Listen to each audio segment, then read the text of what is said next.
Sissu waterfall के track के बाद हमारा अगला पड़ाव था अपने लिए शाम होने से पहले कैंप सेटअप करना। तो नज़ारों का मज़ा लेते हुए हम सिसु हेलीपैड से निकले और एक सुरक्षित जगह पर कैंप सेटअप के लिए ढूंढने लगे। तभी पापा जी को याद आया कि उनके डिपार्टमेंट में एक सुरेश अंकल हैं जिनकी यहाँ पर प्रॉपर्टी है। उन्होंने उनसे फ़ोन पर बात की and he allowed us to set up tent in his under construction property. उनका एक यहाँ पर छोटा सा ढाबा चलता है, होटल के जैसा है, और वो होम स्टे भी बना रहे हैं जिसका नाम रंगोला ढाबा है, जो सिसु से तांडी के इस रास्ते पर रोड साइड में ही पड़ता है।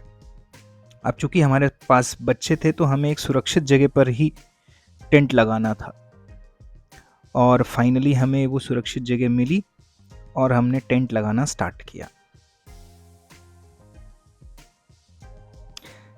टेंट लगाने में हम 3 लोगों ने टीम वर्क दिखाया और हमारा लिटिल ओमिक भी लगा रहा टेंट में हमारी मदद करने के लिए। इसको लगाने में हमें 10 मिनट का समय लगा। ये बेसिकली एक डबल लेयर टेंट है। फर्स्ट इसमें ये जो ब्लू कवर है ये फर्स्ट लेयर होता है, इसके ऊपर ये जो हम कवरिंग डाल रहे हैं ये सेकेंड लेयर होता है। तो सेकेंड लेयर होने की वजह से बारिश अगर ज़्यादा देर भी होती है तो वो टेंट में एंटर नहीं हो सकती है। तो फाइनली 10 से 15 मिनट की मशक्क़त के बाद हमारा ये टेंट लग के तैयार हो गया है। अब अगला जो टास्क है वो है किचन सेटअप करना। अब चूंकि यहाँ पर हवा बहुत तेज चलती है तो हमें किचन भी ऐसी जगह पर सेटअप करना होगा जहाँ पर हम गैस का बर्नर जला पाएँ। सो फाइनली शानदार लोकेशन में हमारा टेंट यहाँ पे लग गया है। हमने टेंट एक्चुअली थोड़ा सा इस प्रॉपर्टी में इस वजह से लगाया क्योंकि यहाँ पे दीवार है, मौसम ख़राब भी होगा तो हवा दीवारों से थोड़ा रुकेगी, तो इस वजह से हमने यहाँ पे लगाया है। अदरवाइज़ ओपन एरिया में भी लगा सकते हैं, पर जब मौसम ख़राब हो तो बहुत बिल्कुल ओपन एरिया में टेंट ना लगाएं, खासकर हिमालयाज़ में। These are the greater Himalayas. चाय बन रही है। तो किचन हमारा सेटअप हो चुका है और यहाँ पे चाय बन रही है। डार्विन, आप भी चाय बनाने में कुछ हेल्प कर रहे हो? दर्पण, मम्मी जी कैसा लग रहा है पहाड़ों में कुकिंग करके? पहाड़ों में कुकिंग करने का एक अपना ही मजा है।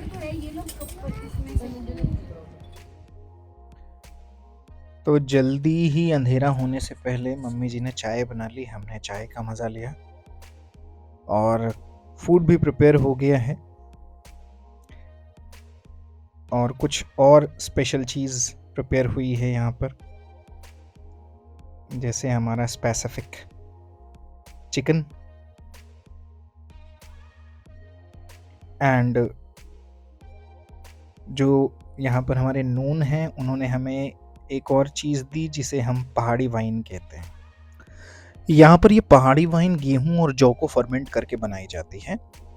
एक्चुअली गवर्नमेंट ने यहाँ के ट्राइबल्स को, लोकल लाहौलियों को परमिशन दी है कि वो एक साल में लगभग 20 लीटर के आसपास ये वाइन बना सकते हैं। ये ट्रेडिशनली फर्मेंटेशन मेथड से बनती है and let me tell you कि लगभग 20 किलो गेहूं या जौ में 1 लीटर के आसपास बनती है। काफ़ी कॉन्सेंट्रेटेड है और काफ़ी मैच्योर है। ये लोग इसको 2 साल तक मैच्योर करते हैं, एज करते हैं और उसके बाद पीते हैं। तो चीयर्स एंड एंजॉय। तो आज इस कैंपिंग नाइट में हमने यहाँ पे बनाया है मसाला राइस। तो सब लोग मसाला राइस खा रहे हैं। It is really adventurous. हमारे चारों तरफ बड़े बड़े पहाड़, बस ठंडी हवा। काम जल्दी खत्म हो गया बस हमारा। खाना बनाने में गर्मी नहीं लगी है ना मम्मी?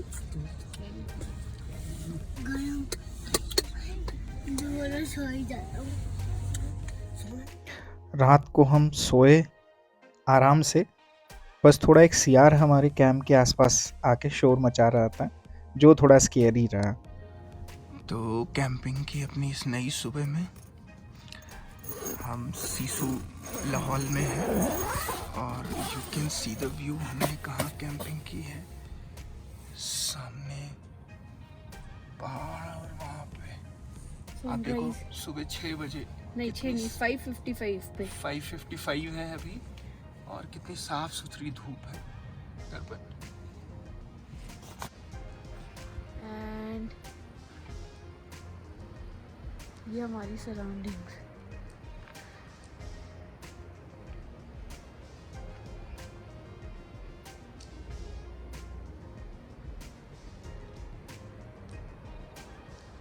तो स्पीति के सीसू विलेज में हमने रात बिताई, कैंपिंग की और सुबह के नज़ारे आप देख सकते हैं।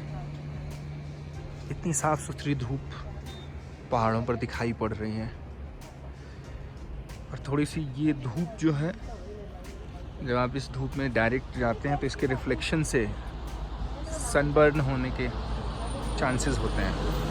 तो अक्सर इन जगहों पे जब आएँ तो सनस्क्रीन ज़रूर रखें, क्योंकि यहाँ पर हवा पतली है और यहाँ पर यूवी इफ़ेक्ट भी धूप में ज़्यादा होता है। तो यूवी प्रोटेक्टेड सन ग्लासेस और सनस्क्रीन आप रख सकते हैं। रेस्ट नज़ारे आपके सामने हैं। हमने अपनी कैंपर वैन यहाँ पे पार्क की थी। दर्पण और मम्मी जी यहीं कैंपर वैन में ही सोए हुए थे और आज हम सब डार्विन, ओमिक और पापा जी टेंट में सोए हुए थे। काफ़ी ठंड है यहाँ पर। टेम्परेचर वैसे तो 10 से 12 डिग्री के आसपास दिखा रहा है, पर जब पानी में हाथ धुलेंगे आप तो और ज़्यादा ठंडा हो जाएगा। So this is awesome place to stay. Manali आप जब भी आएँ तो यहाँ पर ज़रूर विज़िट किया जाए तो ऑसम रहेगा।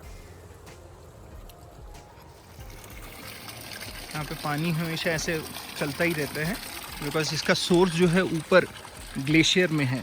तो ग्लेशियर के पास उन्होंने एक कुंड बनाया हुआ है, कुंड में पानी स्टोर करते हैं और वहाँ से पूरे गांव के लोग पाइप से पानी लेके आते हैं। तो ये ओपन इसलिए रहता है कि जब पानी चलता रहेगा तो जमता नहीं है। अगर ये चलेगा नहीं तो जम जाएगा और पाइप फट जाएगी। तो इस वजह से पानी हमेशा जो है यहाँ पर ओपन रहता है।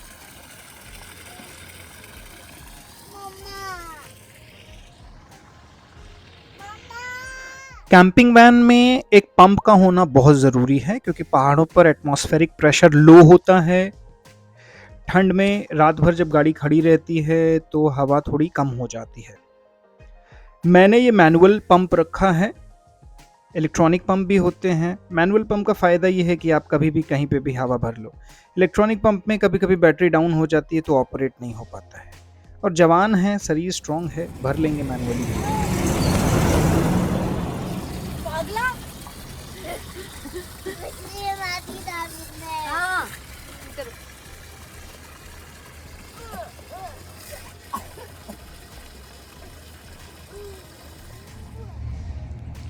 ये यहाँ पर गोभी की बुआई हुई है। लाहौल स्पीति की जो गोभी है, वो गोभी मटर, वो बहुत अच्छी क्वालिटी के माने जाते हैं, बिकॉज़ ये कोई भी फर्टिलाइज़र्स यूज़ नहीं करते हैं, पूरी तरीके से ऑर्गेनिक होती है। और प्लस यहाँ की जो सॉइल है वो बहुत फर्टाइल है। सारे माइक्रो और मैक्रो मिनरल्स जो है ना सॉइल में है।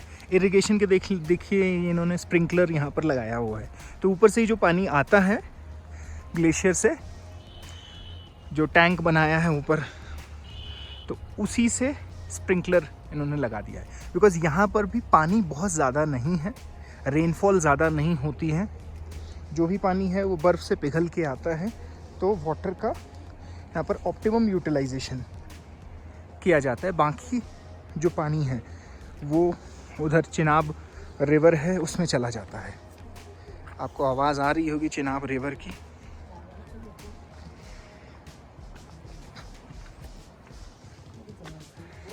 ये हमारा टेंट लगा हुआ था, रात में हम यहीं सोए थे। तो ये हमको एक प्रॉपर्टी साइड में बनी हुई मिल गई थी। इनसे हमने पूछ करके यहाँ पर टेंट लगा लिया था। और उधर नीचे जो वैली है वहाँ पे नीचे रिवर जा रही है।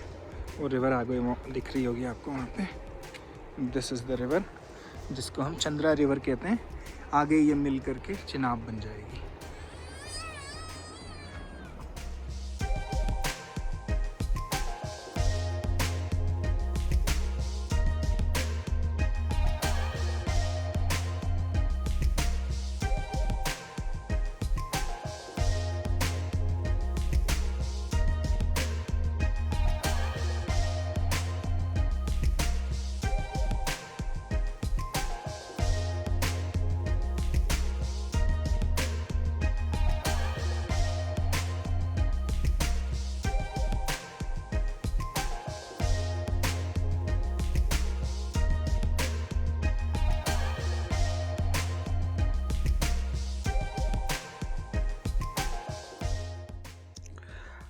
छः बजे हम लगभग उठे। उसके बाद हमने ब्रेकफास्ट वगैरह किया और लगभग 8 बजे अब हम चल पड़े हैं आगे के सफ़र बारालाचा के लिए। नेक्स्ट वीडियोस में मैं आपको दिखाऊंगा दीपक ताल, सूरज ताल और बारालाचा का सफ़र हमारा कैसा रहा, किन किन जगहों से हम गुजरे और कौन कौन सी कठिनाइयों का सामना हमें करना पड़ा। इतने ऊंचे पास पर जा कर के हम कौन सी ज्योग्राफिकल प्रॉब्लम्स हैं जिनको फेस कर सकते हैं, इन सब के बारे में मैं आपको नेक्स्ट वीडियो में बताऊंगा। You enjoy the view.